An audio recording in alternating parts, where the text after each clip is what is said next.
in Cardiff. Gordon was shouting at the TV. A great chance, wasn't it, for Harry Wilson, Gord, to bring it level, but it's 2-1 to Belgium at half-time. So a bit of work for Wales to do in that second half. You can't be missing them, Ben. You've got to put them away, especially at international level. Yeah. I mean, Patrick Hannon, he played in goal. Even he would have scored if he was up front. There's a good chance. Played 2 this season, 1 goal. There you go, Patrick. I knew it was in you, mate. We're going to talk to Patrick right now, not about football actually, but in fact about cricket, because in a week's time the Neyland Hub will be hosting the opening night of the indoor cricket season. It's a sure sign we're heading into autumn and winter not too far away, so the 2025 competition is going to get going, and Patrick's going to tell us all about it. Evening, Patrick, how are you? Yeah, very good, thank you for having us.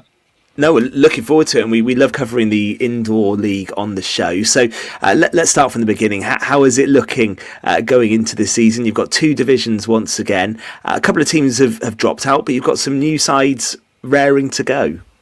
It's always a little bit last minute with the indoor league, because we have time slots available to us in Neyland Hub, and depending on the time slots kind of pans out how the season will work. The teams committed to this season, we've got 13 teams committed to this season. So there's 6 teams in Division 1, 7 teams in Division 2. So last season, we started off with 10 teams in Division 2. After a couple of games, then a team did pull out. So we finished the season with 9 teams. So overall, there are less teams. Quite a few are not entering, but the good news is we have got 3 new teams, which is really, really good. Cairo being one of them. They've been and ahhing in entering the league for a number of years now, but finally they've committed to this year, so it's really nice to see them here. Obviously, they've had an outstanding outdoor season. And then St Ishmael's, they've entered, and long time ago, Wendy Bradshaw was very influential in the indoor programme. She used to help run it years and years ago when it was in Milford Mead. So it's really nice to see St Ishmael's back. I understand Kevin Bowen and Stuart Carpenter's kind of spearheading that for them, and it means that the Pembrokeshire seniors miss out on them 2 players who were big players for them, really. And then Herbranson are entering a B team, which is good news. So them 3 will join Neyland B team. Pembrokeshire Seniors B, Haverfordwest and Loreni in Division 2. Unfortunately, from last season, Pembroke Dock are not entering a team, and mainly that's because they're 2 kind of ringleaders in getting a side out every week, are going to watch the cricket in Australia. So that would be very nice. As you do, Patrick. It's a good excuse. And I think their plan is to be out there for quite a few months. So unfortunately, Pembroke Dock meant that they won't be entering a team. And then Llanrhian, so Fraser, I know he's not on the call now. So they were. That's why he's not here tonight. You don't want to face the music, mate. Couldn't stand it.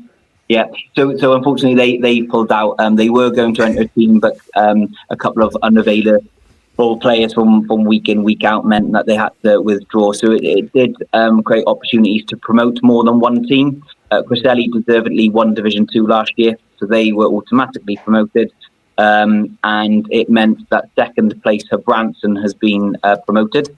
And Pembroke B finished bottom of Division 1 last year. They're not going to enter a B side. I think Pembroke B, they're first to admit that it's quite a step up in standards going into Division 1. And although they walked Division 2 the year before, they really, really struggled in Division 1. And I think that probably made a couple of people a bit more disinterested, so that they haven't entered a B team. So that presented Pembrokeshire Seniors A team the opportunity to be promoted, and that they deserve to get promoted because they finished third in Division 2 last year. So those 3 teams have been promoted and joined Hook, Pembroke, and Neyland A as the other 3 members in Division 1. Good stuff. And actually, if Fraser was here, Llanrhian's struggling with availability, Gordon. Fraser was available every single week and didn't get picked. That was the problem. Well, he always said that you have to be on the show every week. But we could have done live commentary, couldn't we? Or, we could have got him in. We did say that. poor excuse, I think, Ben. It's a very poor excuse. What I do think is that if Pembrokeshire seniors are on the lookout for players, I think Fraser would get a game there. I think he qualifies now. So He probably say he's not old enough. Yeah, I think he does. I think he does qualify. Excellent stuff. So it sounds like Patrick all ready to go. Start next week.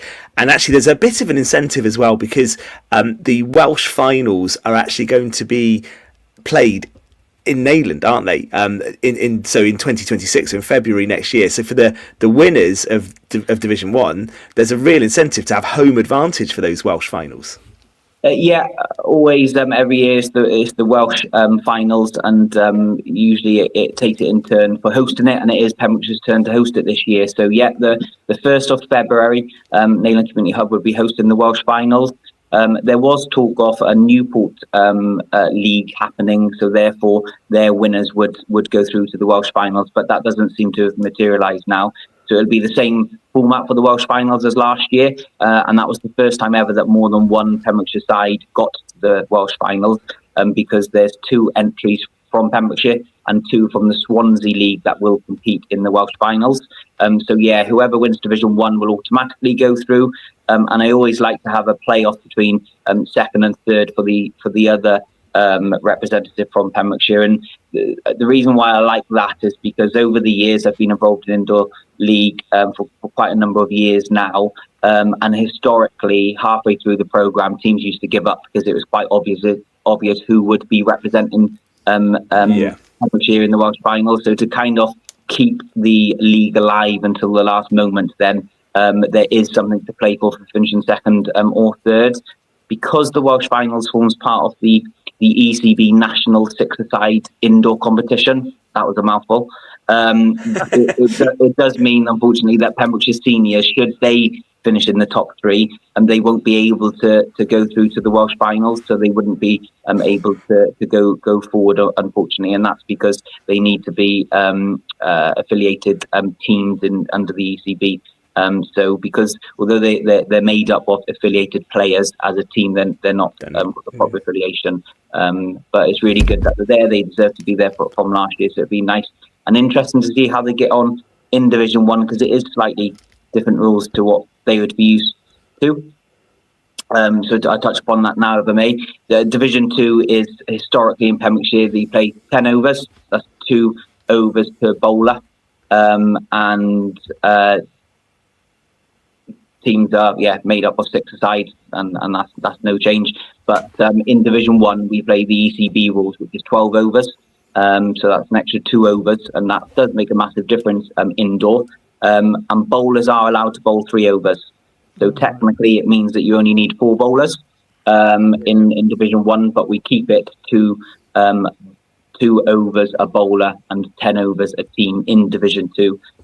Kind of Division 2 is getting people playing cricket. We want as many people playing as we can. So using 5 bowlers, everyone gets a fair share at doing something. So kind of like a development league. But it'll be very strong this year. Carew being a very good team.